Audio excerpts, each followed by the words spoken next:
Hey, salut la team Lecté et bienvenue dans cette nouvelle vidéo. Alors, avant toute chose, comme d'habitude, petite recommandation, si vous n'avez pas le temps de vous poser pour regarder la vidéo, et bien tout simplement, vous pouvez mettre des écouteurs.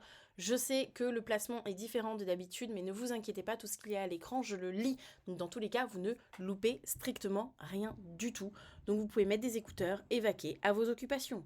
Sur ce, on commence ce petit challenge, je vous en ai parlé en story Instagram, on commence ce petit challenge vidéo pour parler de plusieurs articles qui sont parus dans The Lancet. Alors oui, j'ai toujours un accent anglais à gratter au couteau, mais on va faire avec The Lancet ou The Lancet ou bref, dites-moi comment vous le dites. Voilà.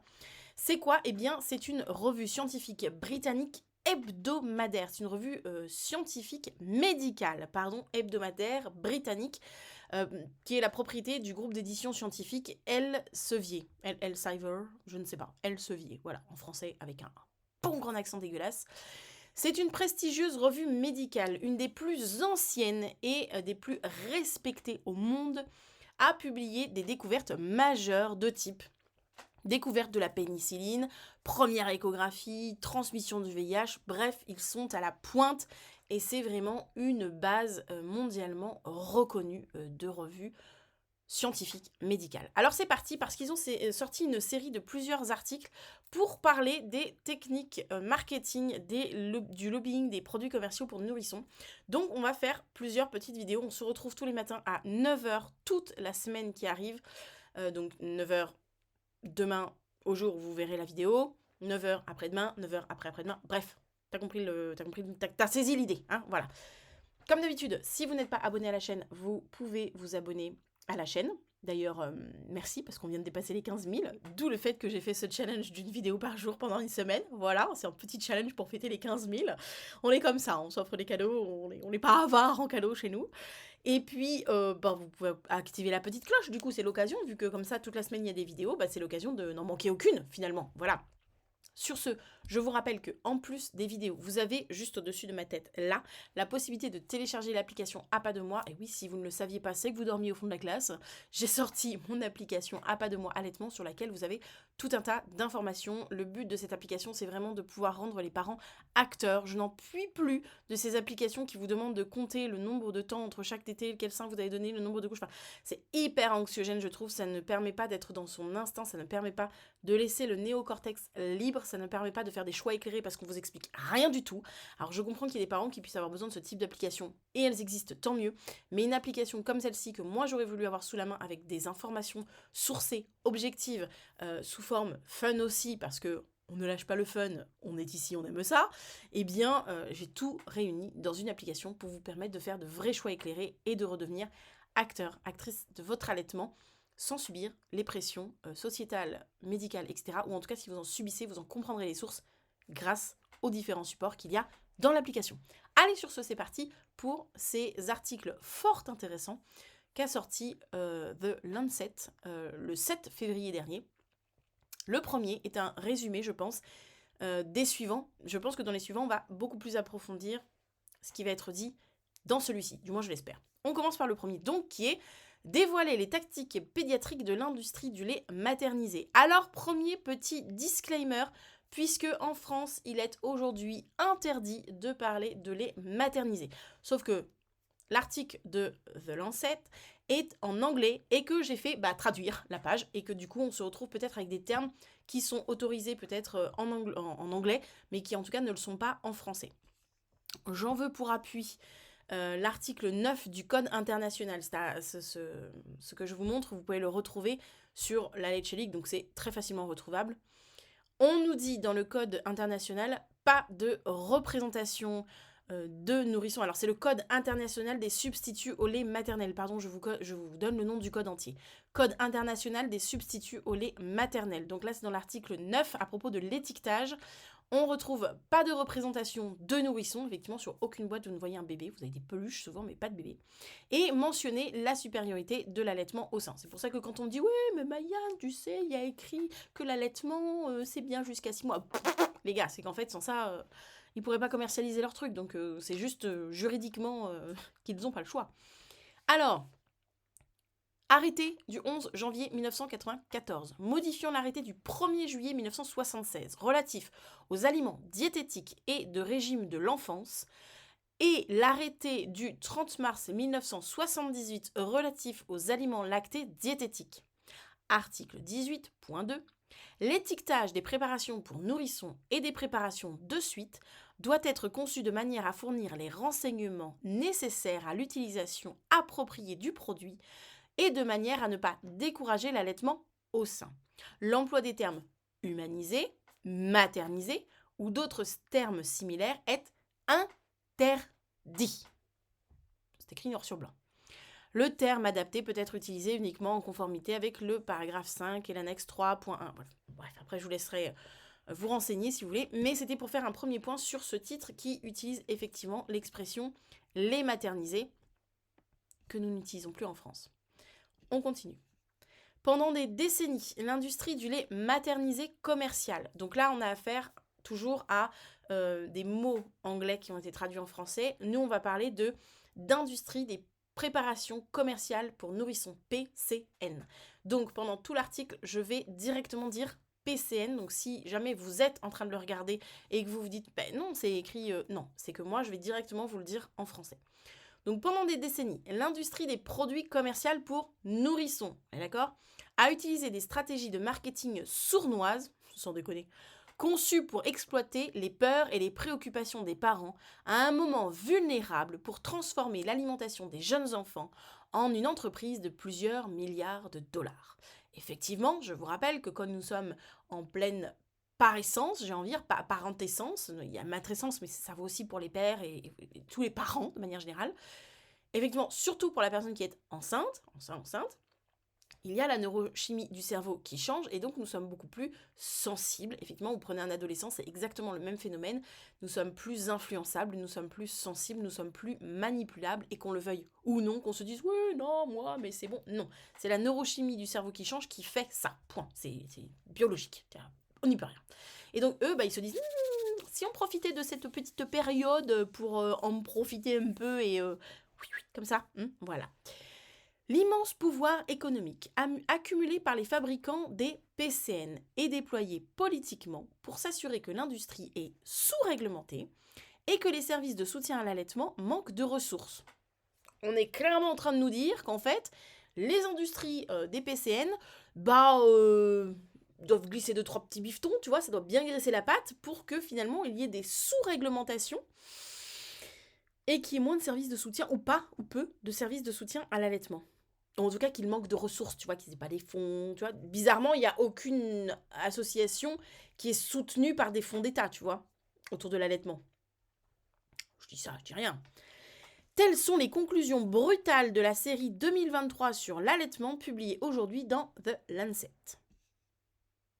Pas dégueu, ce petit The Lancet. M'a l'air plutôt bien. S'il y a des bilingues, n'hésitez pas. La série de 3 articles décrit comment les comportements typiques des nourrissons, tels que les pleurs, l'irritabilité et le manque de sommeil nocturne, sont décrits par l'industrie des PCN comme pathologiques et présentés comme des raisons d'introduire du lait maternisé, alors qu'en fait ces comportements sont courants et appropriés au développement. Et oui, je vous rappelle que nous mettons des enfants qui sont immatures au monde.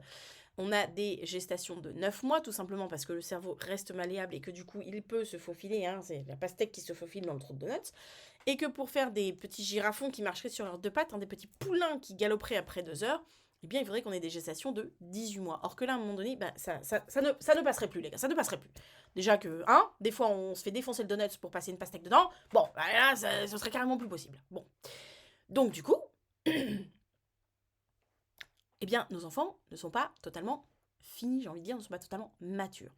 Donc, qu'est-ce qui va se passer ? Déjà, ils savent pas, c'est-à-dire que là, comme moi, blablabla, là, ça, ils savent pas faire. Donc, qu'est-ce qu'ils vont faire ? Ils vont pleurer parce que c'est le seul mécanisme de communication qu'ils ont. Or, déjà, on n'explique même pas aux parents que des pleurs peuvent être, certes, des pleurs de douleur, mais juste des pleurs de surprise, de découverte. Oh, il y a un gaz dans mon ventre, ça fait du bruit, je ne sais pas ce que c'est. Qu'est-ce que c'est ? Et je vais pleurer, parce que je vais dire il se passe un truc dans mon corps, je sais pas ce que c'est, ça fait bizarre et ça fait du bruit. Voilà, c'est juste ça. Voilà. Des fois, c'est «Oh, je suis fatiguée!» C'est un peu drama queen, les enfants, quand même. «Je suis fatiguée, il faut que je dorme!» Voilà, donc «Ah, j'ai faim!» Voilà, et c'est ça en permanence, parce qu'ils n'ont que ça. D'ailleurs, il existe le Baby Language, qui est une formation qu'on peut faire qui permettrait, paraît-il, je ne l'ai pas faite, mais de comprendre en fait les différents pleurs des bébés. C'est-à-dire que selon la façon dont ils pleurent, ça voudrait dire quelque chose, et donc ça peut s'interpréter, et donc on peut mieux comprendre si j'ai faim, j'ai soif, j'ai envie d'être changé, j'ai sommeil, etc. Voilà, je vous donne l'info. Moi personnellement, je n'ai pas fait la formation, mais semble-t-il, ça fonctionne plutôt bien.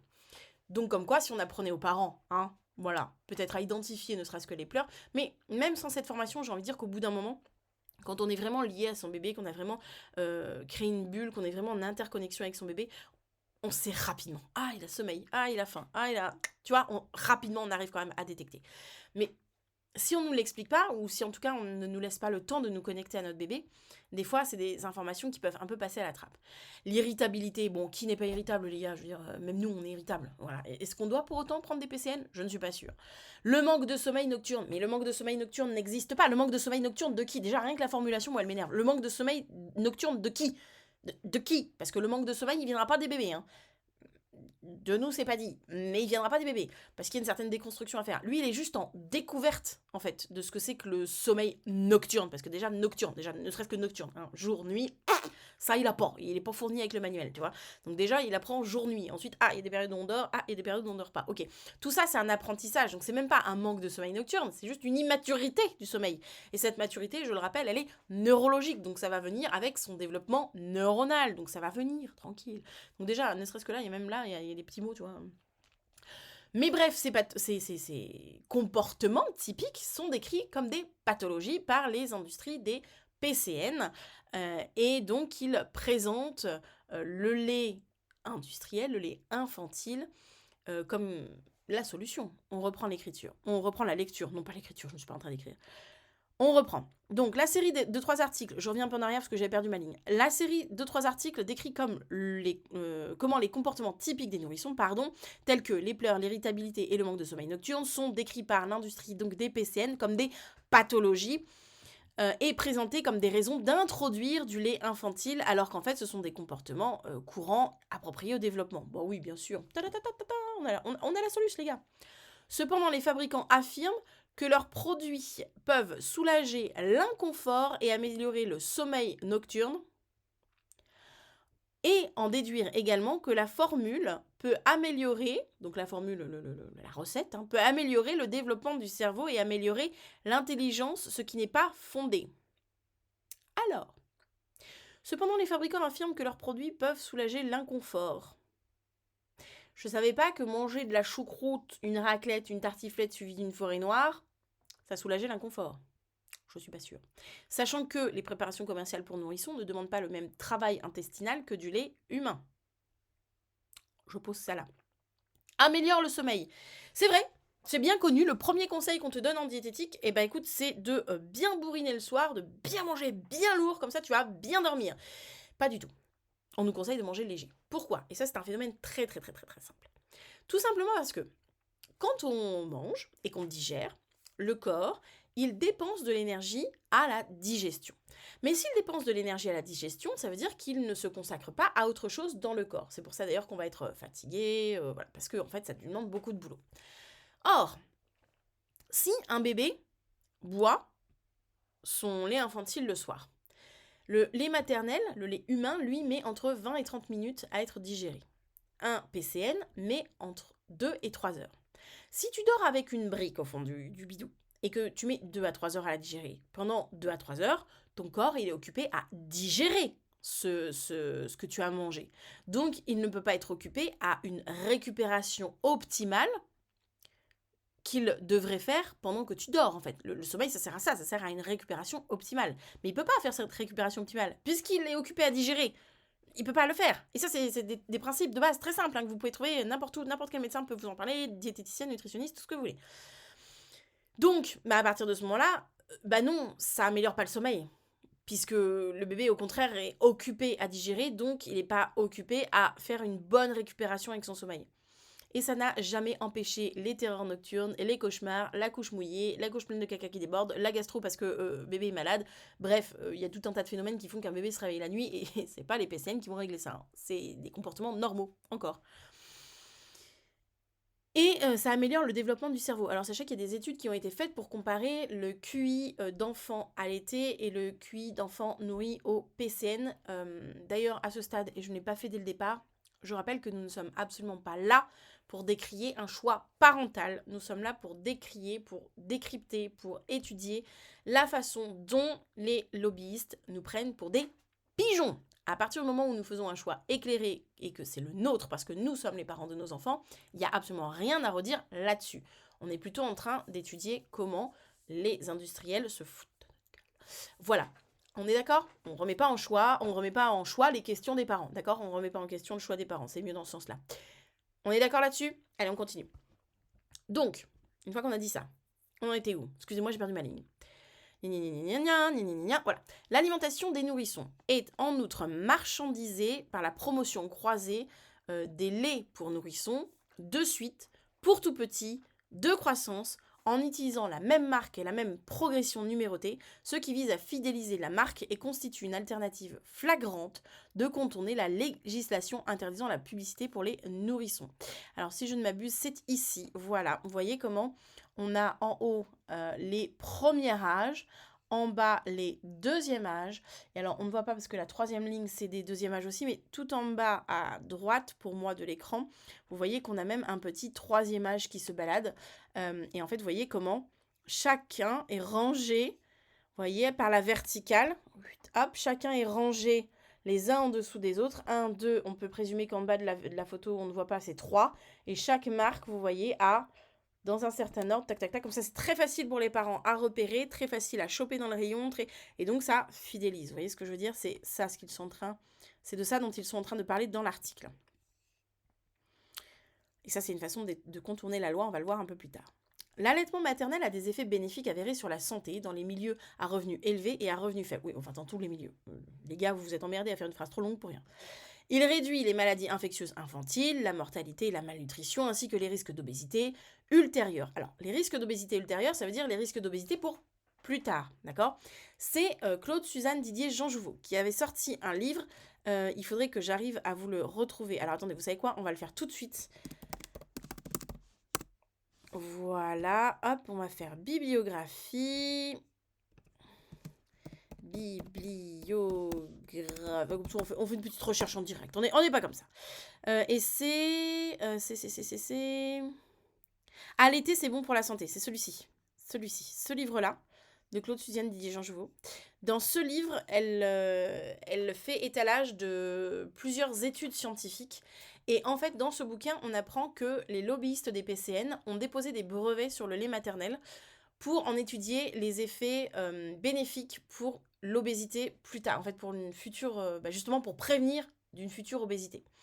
Et on apprend aussi que même l'État français a déposé des brevets pour étudier l'allaitement comme permettant de combattre l'obésité infantile en l'occurrence, de combattre l'obésité infantile. Donc on nous prend pour des pigeons. Voilà.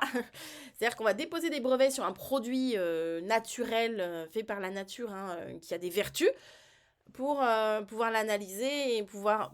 Bon, voilà, on nous prend pour des pigeons. Les mères qui allaitent ont un risque réduit de cancer du sein et de l'ovaire, ça on n'apprend rien, de diabète de type 2 et de maladies cardiovasculaires. Cependant, moins de 50% des bébés dans le monde sont allaités selon les recommandations de l'OMS. On en profite, on fait un petit rappel des recommandations de l'OMS, s'il vous plaît. Où est-ce que je les ai planquées ? Là. Alors là, nous sommes sur le site de WHO, donc c'est World... je ne sais plus quoi. Bref, c'est le site anglais, c'est l'acronyme d'OMS, mais en anglais. On est sur allaitement maternel, nous sommes sur l'onglet recommandations et on lit « L'OMS et l'UNICEF recommandent que les enfants commencent à être allaités dans les 2 heures qui suivent leur naissance et qu'ils soient nourris exclusivement au sein pendant les 6 premiers mois de leur vie. » Alors là, je mettrai un petit bémol pour peut-être les mères qui sont en allaitement exclusif, qui soient nourries exclusivement au lait maternel, au lait humain, j'ai envie de dire. C'est-à-dire qu'ils n'absorbent aucun autre aliment ou liquide, pas même de l'eau. Donc quand on nous demande s'il faut donner de l'eau à un enfant l'été, non. un enfant allaité. Les nourrissons doivent être allaités à la demande, c'est-à-dire aussi souvent que l'enfant le réclame de jour comme de nuit. Il ne faut pas utiliser de biberon, tétine ou sucette. Avec des petits bémols, puisque on préférera toujours donner une sucette à un bébé plutôt que de lire un fait divers dramatique dans les journaux le lendemain. Voilà. À partir de l'âge de 6 mois, les enfants doivent commencer à consommer des aliments complémentaires sûrs et adéquats. Je suis désolée, j'avais de travers juste avant. Tout en continuant d'être allaité au sein jusqu'à l'âge de 2 ans, voire plus. Pardon, excusez-moi. Est-ce qu'on peut juste... Voilà. Tout en continuant d'être allaité jusqu'à l'âge de 2 ans, voire plus. On va me perdre. On va me perdre, les gars, on va me perdre. Cette série d'articles va me perdre. Donc, on voit bien là qu'il y a quand même des recommandations qui sont fournies pour nous guider. D'accord ? Bon, qui devraient être suivies par tout le monde. Pas que dans les pays pauvres. Bref. Donc, cependant, moins de 50% des bébés dans le monde, in the world, sont allaités selon les recommandations de l'OMS, ce qui entraîne des pertes économiques. Donc, le manque d'allaitement entraîne des pertes économiques de près de 350 milliards de dollars américains chaque année. 350 milliards de dollars de pertes économiques, parce qu'on n'allaite pas. Pendant ce temps, l'industrie des PCN génère des revenus d'environ 55 milliards de dollars par an, dont environ 3 milliards de dollars sont dépensés chaque année pour des activités de marketing. On nous prend pour des pigeons. Vous n'aurez que ça à dire. Les pratiques commerciales douteuses de l'industrie sont aggravées par le lobbying, souvent clandestin, par le biais d'associations professionnelles et de groupes de façade contre le renforcement des lois sur la protection de l'allaitement et la contestation des réglementations sur les normes alimentaires. Je traduis. J'ai mis du temps à la comprendre celle-là. En gros, on est en train de nous dire que les lobbying s'organisent, d'accord ? S'organisent, pas dessus, ils s'organisent. Et par le biais d'associations professionnelles, en fait, moi, ce que je comprends là-dedans et ce que je vous traduis, c'est que, en gros, les industriels font pression et s'organisent contre le renforcement de lois pour la protection de l'allaitement. Alors, par exemple, à titre totalement d'exemple, en France, nous avons un projet de loi pour protéger l'allaitement dans les lieux publics. Il n'est encore au stade que de projet de loi. La ministre, je crois ministre, il me semble, Madame Fiona Lazare, qui porte ce projet de loi, pour l'instant, le porte. On ne sait pas si ça ira plus loin. Mais on pourrait soupçonner, par exemple, et c'est une supputation totale, que ce projet de loi n'est pas encore voté parce que derrière, on est en train de faire des petites pressions, de graisser la pâte. Voilà. Roger, lâche ce stylo. Lâche. Mais enfin, Roger, tu ne vas pas réglementer l'allaitement dans les lieux publics. Comment tu veux qu'on fournisse des PCN, nous ? Lâche ce stylo. Un petit centimillion. Grand cru. Avec un petit reste. Oui, je t'offre le dessert aussi. Ça te va ? Allez, pose ce stylo, Roger. Voilà comment je l'imagine. Et même sur des contestations sur les normes alimentaires. Donc ça, par exemple, à titre totalement d'exemple, ça me fait penser à la pyramide alimentaire. Vous la connaissez, cette petite pyramide alimentaire avec les catégories ? Oui. Vous voyez, il y a une catégorie pour les produits laitiers. Eh bien, elle ne devrait pas exister, en fait, les gars. D'ailleurs, on reparlera, je pense, de l'industrie des produits laitiers en France, parce que je pense que ça peut expliquer énormément de choses, énormément de mythes autour du lait de manière générale, et donc du lait maternel par extension. Genre, à tout hasard, quand on me dit « Mais Maïane, il va aller à la crèche, il prend pas mon lait. Du coup, je me suis dit que j'allais lui donner des yaourts, comme ça allait compenser mon lait. Mon manque de lait. Enfin, le fait qu'il n'ait pas mon lait. » Un mythe des produits laitiers, bonjour. Amalgame, bonjour. Et je peux pas en vouloir aux parents. C'est-à-dire qu'il y a un tel matraquage. Mais je pense qu'on va trouver des articles et que ça, on en reparlera. Parce que vous allez voir toute l'incidence que ça peut avoir sur notre façon de voir et de consommer des produits laitiers de manière générale, c'est-à-dire même humain, dans notre société actuelle. Voilà. Alors, on continue. En 1980. 1980, on signe la loi d'Innocenti, je vous rappelle, qui protège pas mal de choses, entre autres des choses autour de l'allaitement. L'Assemblée mondiale de la santé a adopté le Code international de commercialisation des substituts du lait maternel. C'est très long à dire. Faut prendre un voyez. Voilà. Code international de commercialisation des substituts du lait maternel. Beaucoup trop long, beaucoup trop long. Voilà. Mais ce code a, même si le titre est long, l'avantage d'exister. Un ensemble de normes visant à prévenir la commercialisation inappropriée des préparations pour nourrissons. Donc ce code, il est là pour réglementer le foutoir des lobbyistes et des marketing et de l'industrie des PCN. D'accord. Pardon. Il comprend l'interdiction, interdire, ok, de la publicité des PCN auprès du public ou de la promotion au sein des systèmes de soins de santé. Interdire la fourniture d'échantillons gratuits aux mères, aux agents de santé, aux établissements de santé, pas de promotion de lait infantile au sein des services de santé et aucun parrainage de professionnels de la santé en réunion scientifique par l'industrie des PCN. Alors on va tout redécortiquer parce qu'alors là, c'est magique, vous allez voir. Donc, d'après le Code international de commercialisation des substituts au lait maternel, il est interdit de faire de la publicité de PCN auprès du public. Vous voulez me rappeler ce qu'on trouve comme pub en France, que ce soit à la télévision française, que ce soit dans les magazines parentaux, que ce soit sur certaines applications parentales, que ce soit sur les réseaux sociaux. D'accord. Bon. Tout le monde voit de quoi je parle. Bon. Ou la promotion au sein de systèmes de soins de santé. Je vais vous raconter une anecdote qui nous a, puisque j'étais en groupe, été racontée par un très grand pédiatre français qui nous expliquait que il avait vu au cours de sa carrière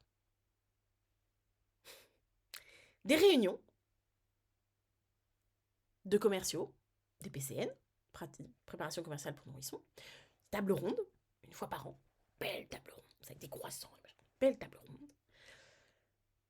Dis-moi Roger, c'était qui inondait le marché d'échantillons l'année dernière? Ah, c'était... D'accord.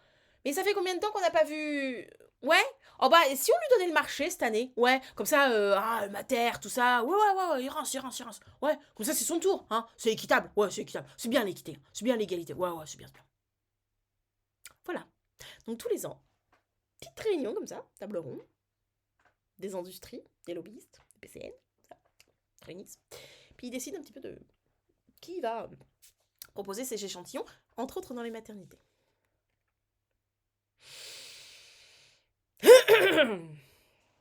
Pardon, excusez-moi, je relis. Il comprend l'interdiction de la publicité des PCN auprès du public ou de la promotion des systèmes de soins de santé. C'est écrit, hein. Je fais que lire. Pas de promotion de lait infantile au sein des services de santé. Et aucun parrainage des professionnels de la santé ou de réunions scientifiques par l'industrie du PCN. Alors, je ne sais pas si vous avez été enceinte ou si vous l'êtes ou... Moi, quand j'étais enceinte, j'ai appris qu'à partir de 7 mois, sur présentation d'un papier comme quoi tu étais bel et bien enceinte, tu pouvais avoir le droit, en fait, à des petits coffrets, des petits trousseaux récupérables dans les grandes surfaces, cadeaux pour les futures mamans. Étudions l'image d'un trousseau, de type celui que j'ai déjà reçu. Voilà, nous avons donc des céréales Blédine, Blédina, des petites compotes, des petits pots. Alors bien sûr, on voit que, ce n'est pas le seul que j'ai sélectionné, on voit bien qu'on n'a pas de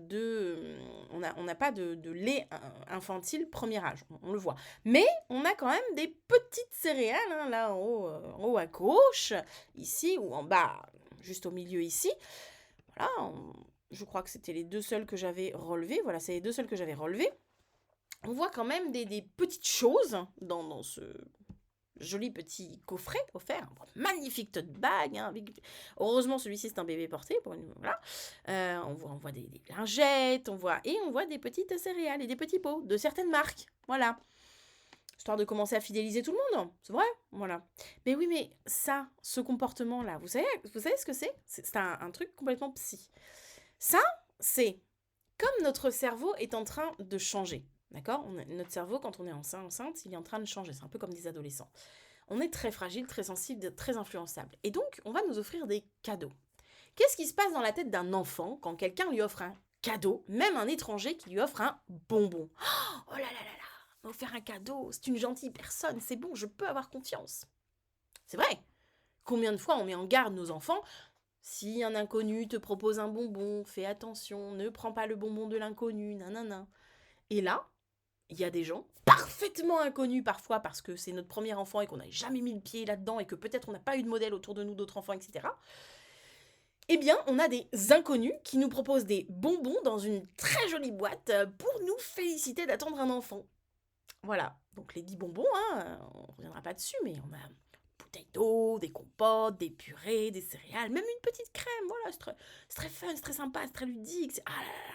Mon enfant intérieur est plus que ravi puisqu'il reçoit plein de petits cadeaux, plein de petits bonbons de la part d'inconnus. Mais puisque ces inconnus me font ces cadeaux, ben je peux lui faire confiance. C'est bon. Ben, il est drôlement sympa. Attends, il m'a offert des bonbons. T'es sûre, maman, qu'il faut se méfier des inconnus? T'es sûre? Parce qu'il m'offre un bonbon quand même, hein. T'es sûre qu'il faut se méfier des boîtes qu'on nous offre pour la... Non, parce que, il nous offre des cadeaux quand même. J'ai des céréales, des petits pots, je vais pouvoir tester, tout, si j'aime, si mon bébé l'aime, et tout, c'est vachement sympa. Donc quel schéma, quel raccourci se crée dans notre cerveau si on fait le parallèle avec les enfants? Ben, je peux faire confiance, puisque j'ai des cadeaux. Mon enfant intérieur... Alors, tu vas me dire, oui, non mais bon, c'est bon, on est adulte, on n'est pas trop con, nanana. Oui, mais non, en fait. Parce que c'est totalement de l'ordre de l'inconscient. C'est-à-dire qu'on va venir parler à ton enfant intérieur, c'est un truc qui est complètement inconscient, et lui, il se sent gâté, il est content, on lui offre un bonbon, comme c'est un étranger, c'est pas grave, on m'offre des bonbons, c'est vachement bien. Donc je peux faire confiance à la personne, surtout si on ne le met pas en garde. Attention, ne prends pas le bonbon d'un étranger, etc. Donc là, qu'est-ce qui se passe? On m'offre des bonbons. C'est trop bien, en fait, je peux faire confiance, puisque on me les offre. Donc qu'est-ce qui va se passer? Il va se passer que quand à un moment donné dans ta vie, même si tu allaites jusqu'au bout, mais que par exemple, tu as envie de faire des purées, et que, parce qu'il existe la DME, diversification menée par l'enfant, on est d'accord, avec des morceaux machin, mais par exemple, t'as envie de donner des purées. Et puis tu vas dire, ouais, je l'ai fait maison. Puis pris par le train-train quotidien, tu dis, ah, j'ai plus le temps, bon, faut que j'achète des petits pots. Qu'est-ce qui va se passer inconsciemment? Mais ces pots-là, ces échantillons-là, tu les as déjà vus. Ils te sont pas inconnus. Ça fait 6, 7, 8 mois qu'ils attendent que ton enfant il puisse le déguster. Donc, en fait, il est là. Peut-être même tu vas commencer par celui-là un jour où tu n'auras pas le temps. Et tu vas dire, ah tiens, mon bébé, il aime. Et qu'est-ce que tu vas faire? Tu vas racheter le même. Donc déjà, inconsciemment, on est en train de fidéliser le consommateur à quelque chose. Ou la consommatrice à quelque chose. D'accord? C'est exactement le même phénomène. Le phénomène est comparable avec les yaourts spécial bébé qui sont bourrés de sucre et de gras parce qu'en fait, ces yaourts imprègnent déjà dans le cerveau et dans le corps de l'enfant une certaine manière de manger et certaines attentes en termes de gustation. Alors qu'en fait, en plus, je les ai goûtés, ils sont dégueulasses. J'ai goûté ceux d'un de mes neveux, mais c'est et qu'en fait, les enfants n'en ont pas besoin. Il suffit de leur prendre un yaourt au lait entier, classique, peu importe ce que vous consommez, vache, chèvre, brebis, végétal, peu importe. Il existe tellement de possibilités qu'en plus, ça fait partie de la diversification. C'est-à-dire que si vous consommez des produits animaux, par exemple, vous pouvez totalement ouvrir le palais de votre enfant avec des yaourts au lait de vache, des yaourts au lait de brebis, des yaourts au lait de chèvre. Et puis si vous consommez que des produits végétaux, ça peut être un yaourt au lait de soja, un yaourt au lait de coco, un yaourt au lait d'amande. Enfin, il existe une multitude de goûts, de textures qu'on peut faire découvrir à un enfant, quel que soit notre régime alimentaire. Et en fait, c'est exactement le même principe. On va éduquer la personne à déjà penser, réfléchir gustativement ou penser petit pot, tu vois, hop, il y a un réflexe qui se fait et déjà on a conditionné les gens, juste avec une petite trousse offerte aux 7 mois de grossesse. Et en plus, il faut que tu prouves que tu es enceinte pour l'avoir. Bref, voilà. Donc, on en était là. Cependant, malgré les appels répétés au gouvernement pour qu'ils incorporent les recommandations du code de la législation, seuls 32 pays ont des mesures juridiques qui sont substantiellement alignées sur le code. Effectivement, dans les pays, je crois, il me semble me rappeler, Nordique, Norvège, Suède, tout ça, vous n'avez absolument aucune pub pour aucun PCN, et quel que soit l'âge, que ce soit le PCN niveau 1, niveau 2, niveau 3, on les appelait niveau 1, niveau 2, niveau 3, Vous n'avez absolument aucune publicité. Vous n'en trouverez pas en libre service dans les grandes surfaces. C'est strictement interdit. Les PCN ne sont fournis que sur ordonnance pédiatrique et seulement sur ordonnance pédiatrique. Tout simplement parce que, et je glisse là, quand on vous propose le petit complément à la matière, vous voyez, des fois on vous propose un petit complément à la matière.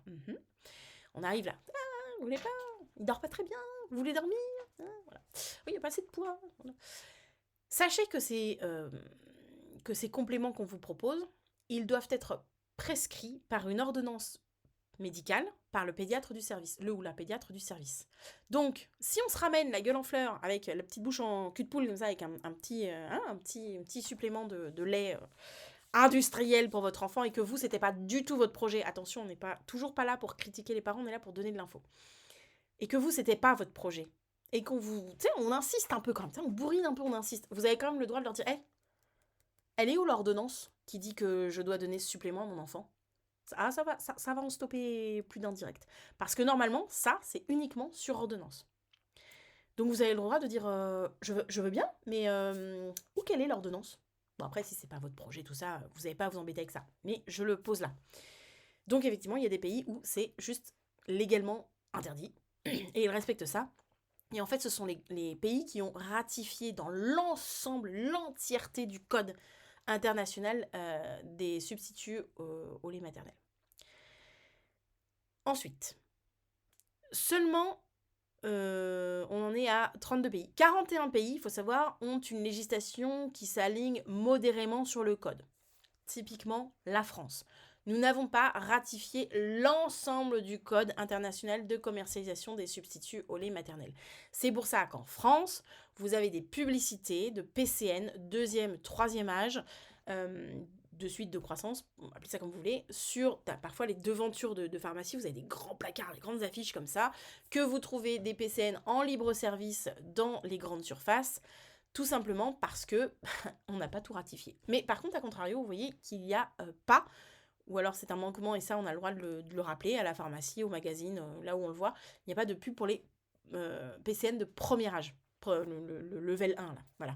Ça, normalement en France vous n'en trouverez pas parce que ça fait partie de ce qu'on a ratifié. Par contre les 2 et 3e level, bon bah là les gars on s'est fait plaisir, hein, donc allez hop on placarde, on envoie des affiches et vas-y que ça te donne le carnet de santé, la couverture du carnet de santé estampillé, clac, une bonne marque de lait infantile en pharmacie, mais c'est cadeau, et ton enfant intérieur, qu'est-ce qui se passe, vous vous souvenez, qu'est-ce qui se passe, hein, comme la petite boîte. Voilà. Oh, j'ai eu un recouvre carnet de santé. Oh là là là, il est tellement beau ce recouvre carnet de santé. Je l'aime tellement. Il est tellement mignon, tout gros, tout bleu, machin.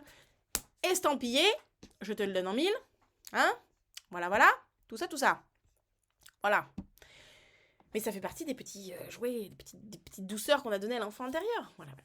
Et puis il y a 50 pays qui ont carrément, alors eux, aucune mesure. Hein. Balèque. Vraiment, on ne ratifie rien, les gars. On s'en branle. Voilà, super.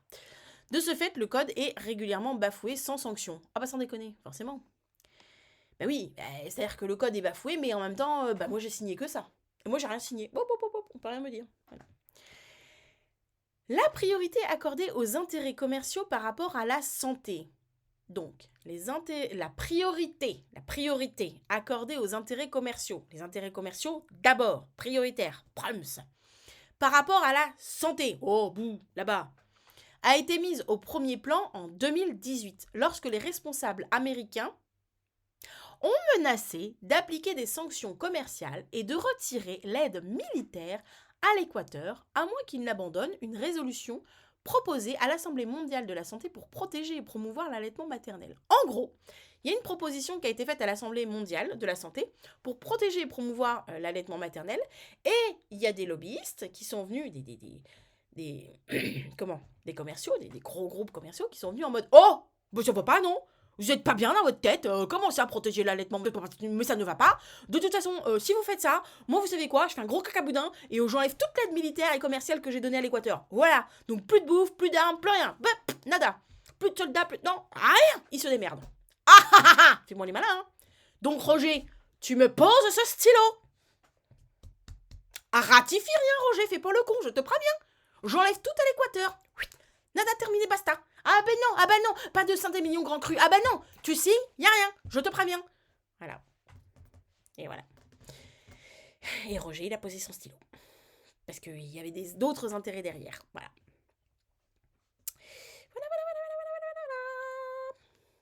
Alors, on continue dans cette joyeuseté. Je sens qu'on va bien s'amuser pendant ce... Certains groupes de pression des PCN ont mis en garde contre l'amélioration du congé parental. Bon oui, c'est vrai, ils en avaient pas assez. Ils ont été jusqu'au bout, les gars. Le congé parental, est-ce qu'on peut se poser dessus? Non, parce qu'alors nous, en tant que commerciaux de PCN, ça ne nous va pas du tout, la blague. Hein, les gars, on va... C'est qui s'occupe de DOS? C'est Nadine? On va parler à Nadine. Parce que là, alors déjà, Roger, il était comme ça. Mais alors là, si Nadine, elle s'y met, on va pas le faire. Bon. La durée du congé de maternité rémunéré est corrélée à la prévalence et à la durée de l'allaitement. Effectivement, plus un congé maternité est long, si en plus il est rémunéré, ça aide. On n'a pas trop de pression pour retourner au travail, on peut allaiter plus longtemps. Et l'absence ou l'insuffisance de congés rémunérés oblige de nombreuses mères à reprendre le travail peu après l'accouchement. Eh ben oui, on a tous besoin de mettre du beurre dans les épinards, de l'huile dans les pâtes, enfin, vous avez compris, et encore, quand on voit des fois ce qui s'est passé avec l'huile, on comprend qu'on peut avoir besoin de retourner travailler, et donc, voilà, on va retourner travailler plus tôt, et voilà. Le manque d'espace sûr pour allaiter ou exprimer le lait sur les lieux de travail, alors ça, on en a déjà parlé, ou d'installation pour stocker le lait maternel signifie que l'allaitement n'est pas une option viable pour de nombreuses mères. Eh ben oui, t'as pas d'installation, t'as pas de locaux, t'as pas de quoi stocker, on t'emmerde, il y a toujours quelqu'un qui ouvre la porte de ton bureau, ou t'as pas de bureau, enfin, t'as déjà un congé parental, maternel très très court, t'y retournes, et en plus, t'as rien qui est fait pour que tu puisses allaiter ou exprimer ton lait de façon sereine. Bon bah effectivement, tu commences un peu à désespérer et à plus voir la chose, l'allaitement comme quelque chose de viable ou pas trop prise de tête. Encore que, je trouve que les parents allaitants sont quand même très des merdes, parce que, et mine de rien, les lobbyistes de l'allaitement maternel, parce qu'il y a aussi un gros marché de ce côté-là, inventent quand même des choses comme des glacières avec des pains de glace, voilà, il y a quand même des choses qui arrivent à se mettre en place pour un peu contrer ça, mais c'est pas toujours évident, c'est vrai, et suivant les milieux, des fois c'est même pas... Enfin, on nous met vraiment des bâtons dans les roues. Certaines femmes choisissent de ne pas allaiter ou en sont incapables. La pression perçue, l'incapacité d'allaiter, en particulier si elle va à l'encontre des souhaits de la mère, peut avoir un effet néfaste sur la santé mentale. Alors voilà. Donc la pression perçue, l'incapacité d'allaiter, tout ça, si ça va à l'encontre de ce que nous on souhaite, ça peut avoir un impact sur notre santé mentale. Trop bien. Mais en même temps, j'ai envie de vous dire, pourquoi s'en occuper ? La France étant un des plus gros consommateurs d'antidépresseurs au monde. Pourquoi se faire chier? Ayons, rappelle-moi, c'est qui déjà le grand groupe d'antidépresseurs qui s'occupe du... C'est Didier? T'appellerais pas Didier pour qu'on se fasse une bouffe? Non, parce que écoute, nous déjà, on est en train de mettre des freins au congé parental. On est en train de mettre des freins, faudrait pas qu'ils se calment un petit peu avec la promotion de l'allaitement puis les installations dans les lieux publics et tout ça. On est en train de calmer tout le monde. Bon, le problème c'est qu'apparemment, il paraît qu'on fait des mères plus dépressives. Alors, franchement, comme si c'était de notre faute, d'accord? Donc, je vais payer un petit repas Didier, je pense qu'on devrait bien s'entendre. Ouais, bah du coup, attends, il va gagner des parts de marché, merde, il pourrait te remercier. D'ailleurs, c'est même pas nous qui devrions payer le repas, c'est Didier. Vous avez pisé? Voilà. Ça se serre la main. Et des systèmes doivent être mis en place pour soutenir pleinement toutes les mères dans leur choix. Okay. Les femmes et les familles prennent des décisions concernant l'alimentation du nourrisson en fonction des informations qu'elles reçoivent. Et en même temps, si on te bloque pour recevoir des infos, bah oui, tellement plus facile. Donc elles reçoivent et une critique des pratiques commerciales prédatrices et une critique des pratiques commerciales prédatrices de l'industrie des PCN ne doit pas être interprétée comme une critique des femmes ou des parents de manière générale. C'est ce qu'on disait au début. On est là pour pointer du doigt les techniques marketing et des lobbyistes. On n'est pas là pour pointer du doigt le choix des parents. Même l'article dit. Toutes les informations que les familles reçoivent sur l'alimentation du nourrisson doivent être exactes et indépendantes de l'influence de l'industrie pour garantir une prise de décision éclairée. Petite anecdote, il y a 8 ans, quand j'étais enceinte de Mochi, j'ai donc fait des cours de préparation à la naissance tout à fait classiques, méthode Gasquet, etc. Et nous avons eu un cours sur l'alimentation des nourrissons. Personne n'avait dit s'ils préfèrent allaiter, donner le biberon, etc. On commence le cours et puis moi je dis est-ce qu'on pourrait avoir des informations sur l'allaitement parce que à l'époque pas décidé, parce qu'à l'époque j'en savais rien et que je voulais bien avoir des infos sur les deux quoi. Ce à quoi la sage-femme nous a répondu, tenez-vous bien, 8 ans après ça m'a marqué. Oui alors on va parler d'allaitement mais bon on va pas y passer trop de temps hein, pour pas pénaliser les autres. Et je vous jure qu'on s'est toutes regardées en mode mais quels autres? Personne n'a dit qui voulait quoi faire. Qui va être pénalisé en fait? Elle avait supputé des choses que personne n'avait dites.